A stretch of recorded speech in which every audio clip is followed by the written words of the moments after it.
نحمده ونصلي ونسلم على رسوله الكريم أما بعد فأعوذ بالله من الشيطان الرجيم بسم الله الرحمن الرحيم صدق الله العلي العظيم رب العالمین ہمیں نور قرآن پاک سے منور فرمائے، آمین۔ 15ویں پارے کا آغاز ہے۔ سورہ بنی اسرائیل قرآن پاک کی ترتیب کے اعتبار سے اس کا نمبر 17 ہے اور نزول کے اعتبار سے اس کا نمبر 50 ہے۔ سورہ بنی اسرائیل میں 111 آیتیں اور 12 رکوع ہیں۔ اسے سورہ اسراء بھی کہتے ہیں۔ اس کے دو نام ہیں، سورہ بنی اسرائیل، سورۃ الاسراء۔ بسم اللہ الرحمن الرحیم، اللہ کے نام سے شروع جو بہت زیادہ مہربان نہایت رحم کرنے والا۔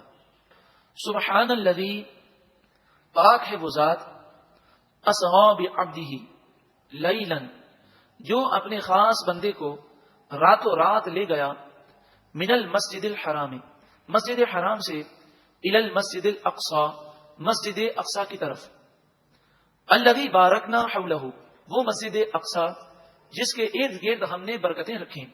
یہ سفر معراج اس لیے ہے، لنریہ من آیاتنا، تاکہ ہم اپنے بندے کو ہماری نشانیاں دکھائیں۔ انہ هو السمیع البصیر، بے شک وہی سننے والا دیکھنے والا ہے۔ یہ آیت معراج ہے، اور معراج کے واقعے میں آپ نے اس آیت کی تفسیر کئی علماء سے سماعت کی ہوگی۔ اس پر حضرت علامہ کاظمی میاں علیہ رحمہ نے مقالات کاظمی میں بہت پیارا کلام آپ نے لکھا ہے، مقالات کاظمی۔ اس میں واقعہ معراج کے عنوان سے ایک مقالہ ہے جس میں اس آیت کی آپ نے تفسیر بڑی ہی پیاری بیان فرمائی ہے۔ مختصراً ہم کچھ باتیں سماعت کریں گے۔ سبحان الذی، پاک ہے وہ ذات۔ اس آیت کی ابتدا لفظ سبحان سے اس لیے کی گئی کہ واقعہ معراج یہ عام انسانی عقلوں میں نہیں آتا، کیونکہ انسانی عقلیں ناقص ہیں، اس وجہ سے واقعہ معراج اس کی عقل میں آتا نہیں ہے۔ تو سبحان فرما دیا گیا اور یہ بتا دیا گیا کہ رب العالمین ہر عجز سے پاک ہے، وہ جو چاہے کر سکتا ہے۔ تو اللہ تعالیٰ کی قدرت سے یہ کوئی بعید نہیں ہے، وہ اپنے بندے کو لے گیا اور وہ جو چاہے اور جس کو جو چاہے مقام دینا چاہے دے سکتا ہے۔ پہلے کے فلسفی یہ اعتراض کیا کرتے تھے کہ آسمان کی تہیں بہت موٹی موٹی ہیں، اور مفسرین بھی یہ بیان کرتے ہیں کہ ایک آسمان کی موٹائی اتنی ہے کہ 500 سال تک اگر گھوڑا دوڑتا رہے تب بھی اس موٹائی کو وہ سر نہ کر سکے، اس میں کوئی دروازہ نہیں ہے۔ تو وہ کہتے فرشتے تو آ جا سکتے ہیں کیونکہ ان کا جسم نور سے بنا ہوا ہے، وہ لطیف ہیں، لیکن جو خاکی جسم ہے، بشر جو ہے وہ نہیں جا سکتا اور نہیں آ سکتا۔ تو حضور نبی کریم صلی اللہ علیہ وآلہ وسلم کو جو معراج ہوئی یہ جسمانی ہے، تو جب جسمانی ہے تو جسم اوپر کیسے گیا؟ تو اس کے دو بڑے ہی پیارے جواب ہیں۔ بتائیے، حضرت عیسیٰ علیہ الصلوۃ والسلام کی روح کو بلند کیا گیا ہے، جسم کو بھی بلند کیا گیا؟ عیسیٰ علیہ السلام آسمانوں میں کیسے بلند ہوئے اگر کوئی جسم جا ہی نہیں سکتا؟ دوسری بات بتائیے، حضرت آدم علیہ السلام جنت میں تھے، جنت سے دنیا میں حضرت آدم علیہ السلام کی روح آئی کہ جسم بھی آیا؟ تو جب آ سکتے ہیں تو جا بھی سکتے ہیں، یہ تو اللہ تعالیٰ کی قدرت سے کوئی بعید نہیں ہے، یہ کوئی ایسی بات نہیں جو عقل میں نہ آئے۔ الذی اسری بعبدہ لیلا، یہاں یہ نہیں فرمایا کہ اللہ کے بندے نے سیر کی، بلکہ فرمایا وہ ذات پاک ہے جس نے سیر کرائی۔ مراد یہ ہے کہ سیر کرانے والا رب العالمین ہے اور وہ ہر چاہت پر قادر ہے۔ تو جب وہ دعویٰ فرماتا ہے کہ میں نے سیر کرائی ہے تو پھر وہ جو چاہے کروا سکتا ہے۔ یہ عبدہ ہی میں رسول ہی نہیں آیا، بھی نبی ہی نہیں آیا، بھی عبد ہی کیوں آیا؟ فرمایا اس کی وجہ یہ ہے کہ عرب میں لفظ عبد جب انسان کے لیے استعمال ہو تو روح اور جسم دونوں مراد ہوتے ہیں۔ یہ عربی گرامر کا ایک متفقہ قاعدہ ہے کہ لفظ عبد اگر انسان پر آئے گا روح اور جسم دونوں مراد ہوں گے۔ تو چونکہ یہ جسمانی معراج ہے، اس پر قرآن مجید فرقان حمید نے بھی عبد ہی کا لفظ استعمال فرمایا، جس سے معلوم ہو کہ یہ جسمانی معراج ہے۔ اچھا، جو لوگ اس کو جسمانی معراج نہیں مانتے اور کہتے جی نہیں یہ تو روحانی معراج تھی، خواب میں دیکھا، تو مجھے آپ بتائیے کہ یہ واقعہ تو ساری دنیا تسلیم کرتی ہے کہ جب نبی اکرم صلی اللہ علیہ وآلہ وسلم نے معراج کا قصہ سنایا تو کافروں نے بڑا شور مچایا، یہاں تک کہ ابو جہل نبی اکرم صلی اللہ علیہ وآلہ وسلم کے دوست حضرت صدیق اکبر رضی اللہ تعالی عنہ کے پاس گیا اور کہنے لگا بتاؤ کوئی یہ کہے کہ میں رات کے مختصر حصے میں مکے سے فلسطین چلا گیا، بیت المقدس چلا گیا اور واپس بھی آ گیا، آسمانوں کی سیریں بھی کی۔ تو چلیں آسمان کی سیر اور یہ باتیں تو دور کی ہیں، صرف مکے سے بیت المقدس کا راستہ اگر کوئی قافلہ سفر کرے تو 3 مہینے کا ہے، تو 3 مہینے آنے کا 3 مہینے جانے کا، اور کوئی بہت اسپیڈ سے اگر یہ فاصلہ طے کرے تب بھی 2 مہینے لگتے ہیں، تو یہ رات کے مختصر حصے میں کیسے گئے کیسے آ گئے؟ تو کوئی اگر اس طرح کہے تو حضرت صدیق اکبر نے کہا کہ یہ تو بہت مشکل ہے، یہ کیسے ہو سکتا ہے؟ تو یہ بڑا خوش ہو گیا، اور ابو جہل کہنے لگا کہ آپ کے دوست نبی اکرم صلی اللہ علیہ وآلہ وسلم نے یہ دعویٰ کیا ہے۔ تو صدیق اکبر نے فرمایا کہ یہ بتاؤ کہ کیا انہوں نے کہا ہے؟ وہ مزید خوش ہو گیا، کہنے لگا، اپنے بتوں کی قسمیں کھانے لگا اور کہنے لگا ہاں انہوں نے یہی کہا ہے۔ تو آپ نے فرمایا اگر انہوں نے کہا ہے تو میں ان کی تصدیق کرتا ہوں، انہوں نے کہا ہے تو سچ کہا ہے۔ اسی پر آپ کو صدیق اکبر کا لقب دیا گیا۔ اب مجھے بتائیے کہ اگر یہ خواب کی معراج ہوتی تو کیا کافر اعتراض کرتے؟ بھئی آپ اگر واقعہ معراج سنیں اور صبح آ کر آپ کسی سے کہیں کہ بھئی آج رات تو میں بیت المقدس پہنچ گیا اور میں نے آسمانوں کی سیر کی ہے، تو خواب میں آپ جو بھی دیکھ لیں کوئی آپ پر اعتراض نہیں کرے گا۔ تو کافروں کا شور مچانا اور اعتراض کرنا یہ اس بات کی دلیل ہے کہ نبی اکرم صلی اللہ علیہ وآلہ وسلم کی جو معراج ہے وہ جسمانی معراج ہے، ورنہ روحانی معراج جو خواب کی معراج پر تو کافروں کو کیا اعتراض ہو سکتا ہے؟ کیونکہ خواب میں تو انسان بہت ساری جگہوں پر پہنچ جاتا ہے، کئی خوش نصیب خواب کے اندر مکے مدینے ہو کر نہیں آ جاتے، تو کیا کوئی اعتراض کرتا ہے اس پر؟ ہاں اگر کوئی یہ کہے کہ بھئی آج رات کو میں مکے گیا اور مدینے گیا اور عمرہ کر کے واپس آ گیا، تو واقعی اس پر حیرت ہوگی اور آپ سوال کریں گے بھئی کیسے آ گئے، اور پھر وہ کہے میں نے خواب میں دیکھا، آپ کہیں گے ٹھیک ہے پھر تو کوئی مسئلہ ہی نہیں ہے۔ تو کافروں کا یہ اعتراض کرنا یہ اس بات کی دلیل ہے کہ یہ جسمانی معراج ہے، صرف روحانی نہیں۔ اس موقع پر ایک حدیث پیش کی جاتی ہے، حضرت عائشہ صدیقہ رضی اللہ تعالی عنہا فرماتی ہیں کہ جب حضور اقدس صلی اللہ علیہ وآلہ وسلم کو معراج ہوئی تو آپ کا جسم اقدس گھر ہی میں موجود تھا۔ وہ اس حدیث کو پیش کر کے یہ دلیل پیش کرتے ہیں، پتہ چلا کہ یہ معراج جسمانی نہیں تھی بلکہ خواب کی معراج اور روحانی معراج تھی۔ اس حدیث کا جواب یہ ہے کہ نبی اکرم صلی اللہ علیہ وآلہ وسلم کو 33 معراج روحانی ہوئی ہیں، 33 مرتبہ آپ نے خواب میں اللہ کا دیدار کیا ہے، اور 1 مرتبہ جسمانی معراج ہوئی ہے۔ حضرت عائشہ کسی روحانی اور خواب کی معراج کا ذکر کر رہی ہیں۔ اس کی دلیل یہ ہے کہ جس معراج کا ہم ذکر کر رہے ہیں یہ ہجرت سے پہلے ہوئی ہے۔ یہ معراج کب ہوئی ہے؟ ہجرت سے پہلے۔ اور حضرت عائشہ کی رخصتی کب ہوئی ہے؟ ہجرت کے بعد۔ تو حضرت عائشہ رخصت ہو کر نبی اکرم صلی اللہ علیہ وآلہ وسلم کے کاشانہ اقدس میں آئی ہیں ہجرت کے بعد۔ تو اب بتائیے ہجرت سے پہلے جو معراج ہوئی ہے جسمانی، اس کے متعلق حضرت عائشہ کیسے کہہ سکتی ہیں کہ میں نے حضور کے جسم کو دیکھا کہ وہ گھر مبارک ہی میں موجود ہے اور آپ کو معراج ہو گئی؟ حضرت عائشہ تو کسی روحانی معراج کا ذکر کر رہی ہیں۔ من المسجد الحرام الى المسجد الاقصى، حضور کو تو آسمانوں کی سیر بھی کرائی گئی، صرف مسجد اقصی کا ذکر کیوں ہے؟ اصل بات یہ ہے کہ کافروں نے مسجد اقصی کو دیکھا تھا، اور حضور اقدس صلی اللہ علیہ وآلہ وسلم کے بارے میں سبھی جانتے تھے کہ آپ کبھی مسجد اقصی کے اندر تشریف نہیں لے گئے۔ اس لیے قرآن مجید فرقان حمید نے مسجد اقصی کا ذکر کیا، کافروں نے اعتراضات کیے اور سوالات کیے، نبی اکرم صلی اللہ علیہ وآلہ وسلم سے پوچھنے لگے کہ یہ بتائیے سیڑھیاں کتنی ہیں، یہ بتائیے کھڑکیاں کتنی ہیں، یہ بتائیے ستون کتنے ہیں۔ تو نبی اکرم صلی اللہ علیہ وآلہ وسلم یہ جواب دے سکتے تھے کہ کافروں وہاں سیڑھیاں گننے نہیں گیا تھا، میں تو تمام نبیوں کی امامت کرنے گیا تھا۔ لیکن نبی اکرم صلی اللہ علیہ وآلہ وسلم کی شان کیسی بلند ہے کہ حضور کافروں کے سامنے عاجز ہو جائے، اللہ تعالیٰ نے پسند نہ کیا۔ جبریل امین کو حکم دیا گیا وہ بیت المقدس اٹھا کر حضور کے سامنے لے آئے۔ جو سوال کرتے حضور گن کر فرماتے اس میں اتنی کھڑکیاں ہیں، اتنے ستون ہیں اور اتنی سیڑھیاں ہیں۔ الذی بارکنا حولہ، مسجد اقصی وہ مسجد ہے جس کے ارد گرد ہم نے برکتیں رکھی۔ مسجد اقصی کے ارد گرد کون سی برکتیں ہیں؟ نہ وہاں تو صفا مروہ ہے، نہ مقام ابراہیم ہے، نہ حجر اسود ہے، نہ مینا ہے، نہ مزدلفہ ہے، نہ عرفات ہے۔ تو پھر مسجد اقصی کے ارد گرد کون سی چیزیں ہیں جسے قرآن برکتیں قرار دیتا ہے؟ مفسرین اسے بیان کرتے ہیں اور فرماتے ہیں مسجد اقصی کے ارد گرد ہزاروں انبیاء کے مزارات ہیں۔ تو پتہ چلا کہ مزارات یہ اللہ کی برکتوں کی جگہ ہیں۔ افسوس مسلمانوں کی نااہلی کہ آج مسجد اقصی جو قبلہ اول ہے، آج وہ مزارات جو انبیاء ہزاروں انبیاء کے مزارات ہیں، ان پر یہودیوں کا قبضہ ہے، اور وہ اب تو مسجد اقصی کو شہید کرنے کی پلاننگ کر رہے ہیں۔ مگر مسلمانوں کی بے حسی اور جہاد سے اور دین سے اتنے دور ہو گئے کہ ہم صرف قرارداد پاس کر سکتے ہیں، صرف احتجاج کر سکتے ہیں، ہماری آواز کی کوئی حیثیت ہی نہیں ہے۔ کیا اب بھی روشن خیالی کا تصور دل سے نہیں نکالیں گے؟ کیا اس روشن خیالی کے تصور نے جس نے ہمیں دین سے دور کر دیا، کتنا ہمیں کمزور کر دیا کہ دن بدن ہماری آواز کمزور سے کمزور تر ہوتی جا رہی۔ پہلے ایک وقت تھا ہمارے مسلم حکمراں یہ دعویٰ کرتے تھے کہ فلسطین میں اسرائیل کا وجود ناجائز ہے، اس نے ناجائز قبضہ کیا ہے، لہذا ہم اسرائیل کے وجود کو کبھی تسلیم نہیں کریں گے۔ اب مسلم حکمراں ہم خیال گروپ بنانے کی کوشش کر رہے ہیں، اور اب وہ کمپرومائز کرنے کی پوزیشن پہ آ گئے اور کہتے ہیں چلو اسرائیل کو ہم تسلیم کر لیں اور فلسطین کو تھوڑی سی جگہ مل جائے۔ جس نے ناجائز قبضہ کیا ہے، جس کا حق ہی نہیں بنتا، کیا ہم امریکہ کی کسی ریاست پر قبضہ کر لیں تو کیا 50 سال کے بعد 60 سال کے بعد وہ یہ کہے گا ٹھیک ہے آپ نے قبضہ کر لیا ہے. ملکی جب قانون موجود ہے, اقوام متحدہ کا یہ لا موجود ہے کہ اسرائیل کا قبضہ ناجائز ہے, اس مسئلہ فلسطین کا حل یہ ہے کہ اسرائیل کو باہر نکال دیا جائے, تو پھر مسلمانوں کو یہ اتنی روشن خیالی کی کیا ضرورت ہے کہ وہ اسلامی ریاست اور اپنا حق جو ہے کافروں کو دینے کو تیار ہو جائیں.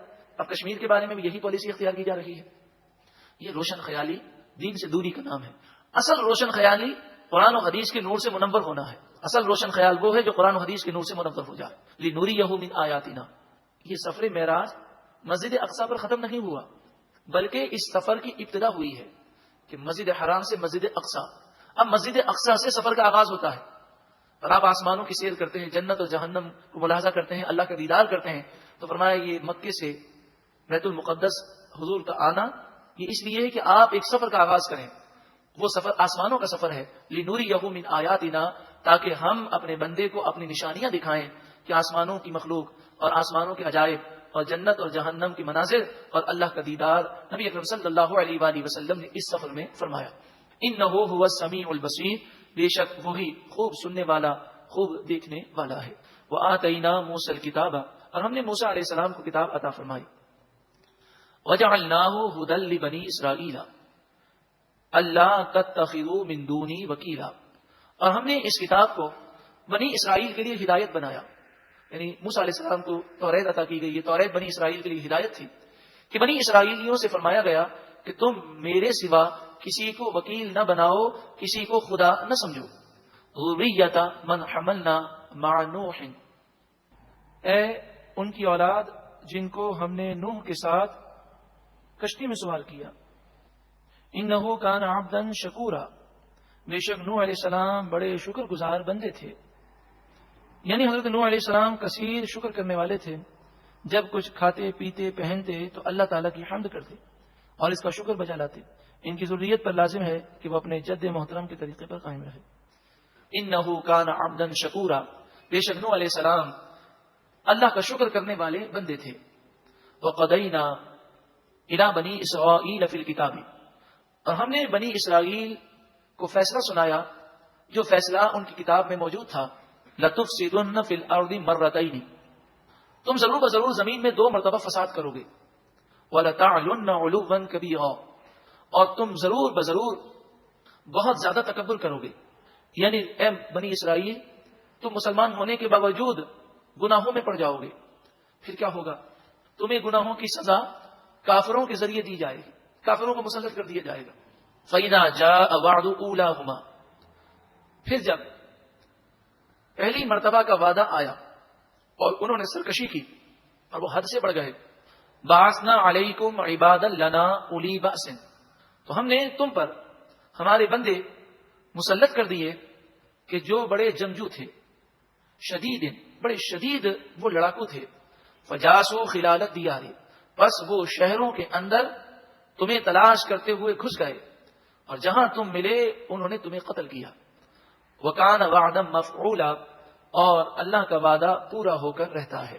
اس میں درس ہے کہ جب مسلمان گناہ کرتے ہیں تو کبھی کبھی گناہوں کی سزا کافروں کے ذریعے دی جاتی ہے کہ مسلمان مغلوب ہو جاتے ہیں اور کافر غالب آ جاتے ہیں. اگر مسلمان توبہ کر لیں تو اللہ تعالیٰ مسلمانوں کی غیبی مدد فرماتا ہے. ثم پھر رددنا لکم الکرۃ علیہم, ہم نے تمہارے لیے ان کے خلاف غلبہ دیا. جب تم نے توبہ کی تو تمہیں دوبارہ غلبہ مل گیا. وَأَمْدَدْنَاكُمْ بِأَمْوَالٍ وَبَنِينَ, اور ہم نے تمہارے توبہ کرنے کی وجہ سے تمہیں مال اور اولاد سے تمہاری مدد فرمائی. تمہیں مال دیا, تمہیں اولاد دی. وَجَعَلْنَاكُمْ أَكْثَرَ نَفِيرًا, اور ہم نے تمہیں بہت بڑا لشکر بنا دیا.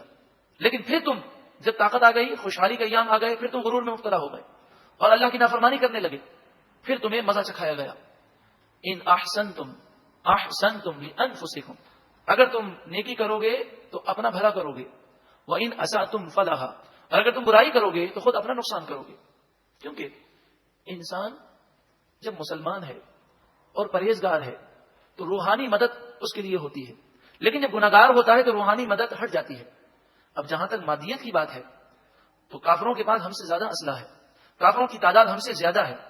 پھر مادیت کا مقابلہ جب مادیت سے ہوتا ہے تو مسلمان شکست کھا جاتے ہیں, لیکن جب وہ پھر توبہ کر کے تقوی اور پرہیزگاری کو اختیار کرتے ہیں تو روحانی مدد آ جاتی ہے. آج مسلمانوں کی یہ حالت بے حیائی اور دین سے دور ہونے کی وجہ سے ہے کہ آج مسلمانوں کے پاس روحانی مدد نہیں آتی. اگر سب نیک اور ایک ہو جائیں تو کافروں کی حملہ کرنے کی ضرورت ہی نہ ہو. ارشاد فرمایا فَإِذَا جَاءَ وَعْدُ الْآخِرَةِ، پھر جب دوسری مرتبہ کا وعدہ آیا اور تم نے بہت زیادہ سرکشی کی، لِيَسُوءُوا وُجُوهَكُمْ، تو پھر کافروں کا لشکر تم پر مسلط کیا گیا تاکہ وہ تمہارے چہروں کو بگاڑ کے رکھ دیں. وَلِيَدْخُلُوا الْمَسْجِدَ، اور تاکہ وہ مسجد میں داخل ہوں، کما دخلوا اول مرہ، جس طرح وہ پہلی مرتبہ داخل ہوئے تھے. کہ جب تم نے اپنے مقدس مقامات کے تحفظ کے لیے شریعت کا دامن مضبوط نہ تھاما، جب تمہیں خود اپنے مقدس مقامات کی تعظیم اور توقیر کا لحاظ نہیں ہے، تو کافر تو تمہارے مقدس مقامات کی توہین ہی کریں گے. اور اللہ رب العالمین بے نیاز ہے. مسجد کی اگر کوئی توہین کرتا ہے تو ہمارا اپنا نقصان ہے. رب العالمین کی شان پر کوئی فرق نہیں آتا، اس کی شان تو بہت بلند و بالا ہے. جو کافر یہ کام کرتے ہیں ان کا اپنا نقصان ہے. اور اگر ہم اپنی مسجدوں، مزارات اور مقدس مقامات کی تعظیم نہ کر سکیں تو ہمارا اپنا نقصان ہے. وَلِيُتَبِّرُوا مَا عَلَوْا تَتْبِيرًا، تاکہ وہ جس چیز پر غلبہ پائیں اسے تباہ کر دیں. عَسَىٰ رَبُّكُمْ أَن يَرْحَمَكُمْ، ان قریب اللہ تعالی تم پر رحم فرمائے گا اور تمہیں غلبہ دوبارہ عطا فرمائے گا. وَإِنْ عُدْتُمْ عُدْنَا، اور اگر تم شرارت کرو گے تو ہم تمہیں سزا دیں گے. ایک اصول بتا دیا گیا.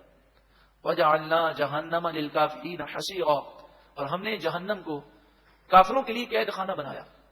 ان هذا القرآن يهدي للتي هي اقوم، بے شک یہ قرآن ایسی ہدایت دیتا ہے، اس راستے کی طرف ہدایت دیتا ہے جو بالکل سیدھا راستہ ہے.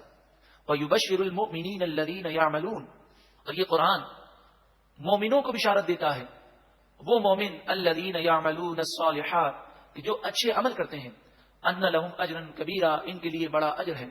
وَأَنَّ الَّذِينَ لَا يُؤْمِنُونَ بِالْآخِرَةِ، اور وہ لوگ جو آخرت پر ایمان نہیں رکھتے، اعتدنا لهم عذابا علیما، اللہ تبارک و تعالی نے ایسے لوگوں کے لیے دردناک عذاب تیار کر رکھا ہے. محترم پیارے بھائیوں، ہمیں اس رکوع میں یہ غور کرنا ہے کہ کافر گناہ کرنے کی وجہ سے ہم پر مسلط ہو جاتے ہیں، پھر کافر مقدس مقامات کی توہین کرتے ہیں. اس کے ذمہ دار ہم ہیں. ہم نے کوتاہی کی. ہمیں چاہیے کہ ہم ایسے موقع پر اللہ تعالیٰ کی بارگاہ میں توبہ کریں کہ ہماری کوتاہیوں کی وجہ سے کافر کو ایسی جرأت ہوئی. جہاں تک یہ سوال ہے کہ جب اللہ کا گھر ہے تو اللہ کے گھر میں کافر گھستے ہیں، وہ بے ادبی کرتے ہیں، قرآن کی بے ادبی کرتے ہیں یا مزارات کی بے ادبی کرتے ہیں، تو اللہ کا غضب کیوں نازل نہیں ہوتا؟ اللہ تعالیٰ کی حکمتیں ہیں، اللہ رب العالمین کی مصلحتیں ہیں کہ اللہ تعالیٰ اس کی مصلحت خود جانتا ہے کہ اس میں کیا ہمارے لیے نصیحت ہے.